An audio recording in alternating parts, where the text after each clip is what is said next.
Hi, this is Grandma Laurie.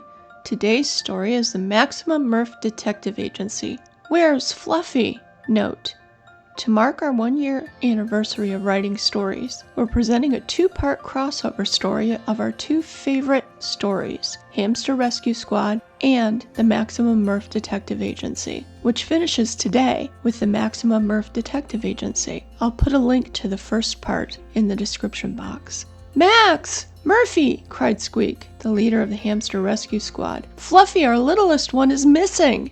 Max and Murphy looked at each other. Max said, "Slow down, Squeak. Tell us what happened."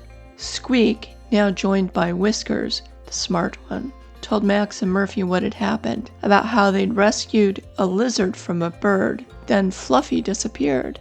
"Do you think the bird got him?" asked Murphy. "Heaven forbid!" yelled Whiskers. "The bird would have been hindered by Fluffy's rescue gear." Max said, "Then what do you think happened?" Squeak responded, "I'm sure he just fell off the porch and is somewhere around here."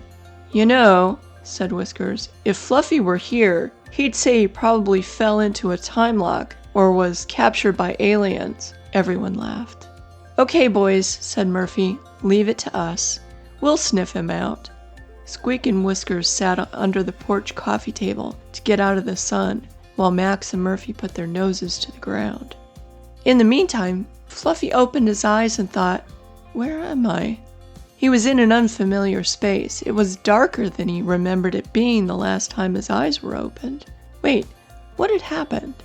The last thing Fluffy remembered was using his water gun to chase the bird away from the lizard. Then he remembered.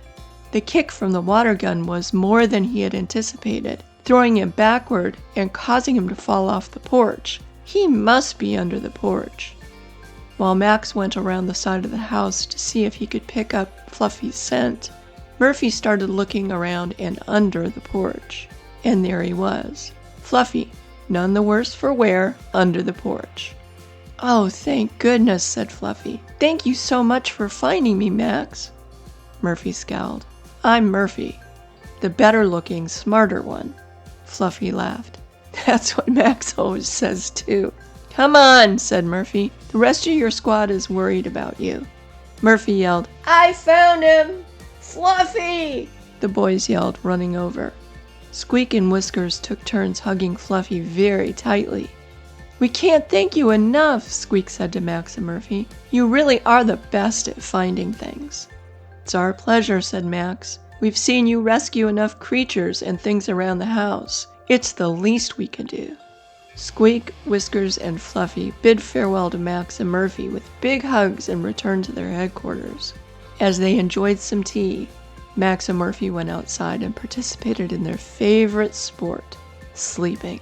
Another Hamster Rescue Squad and Maximum Murph Detective Agency case solved. Thank you so much for joining me. I hope you enjoyed this 2-part story. I'll also put a link to all the great illustrations in the description box as well. Thank you.